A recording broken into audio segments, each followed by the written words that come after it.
मोहन और सोहन ने महसूस किया कि मेहनत की शुरुआत ही एक अलग एहसास है।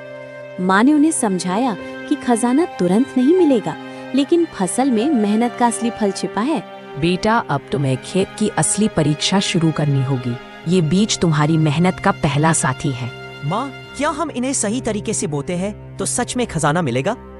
बेटा, मेहनत का खजाना किसी सोने चांदी में नहीं, बल्कि इस मिट्टी और इन बीजों में छुपा है। तो भाई खेत में बीज बोने में जुट जाते हैं। दिन बीतता गया। सूरज की तेज धूप में दोनों भाई खेत में जुटे रहे। पहली बार उन्होंने अनुभव किया कि मेहनत में थकान के साथ संतोष भी होता है। भैया, इतना काम कभी सोचा नहीं था कि मिट्टी पलटने में इतनी मेहनत लगेगी। हाँ, पर देखो, बीज जमीन में गए और अब उन्हें पानी की जरूरत है।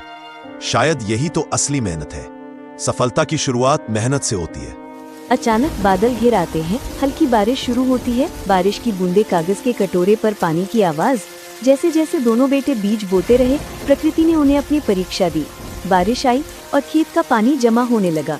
दिन बीतते गए। मोहन और सोहन ने खेत में आकर देखा कि छोटे छोटे पौधे उगाए।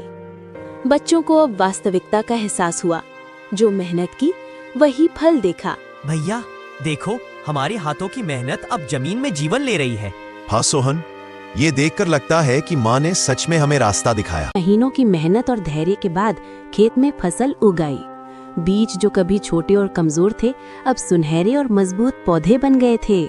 सोहन देखो, हमारा पसीना अब सोने जैसा दिख रहा है। हाँ भैया, कभी सोचा नहीं था कि मेहनत का फल इतना खूबसूरत होगा।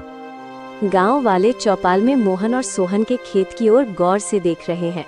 अरे देखो, शारदा देवी के बेटे अब तो मेहनती और जिम्मेदार बन गए हैं। हाँ, पहले तो बस आलस्य और बहाने, अब तो खेत में काम कर रहे हैं।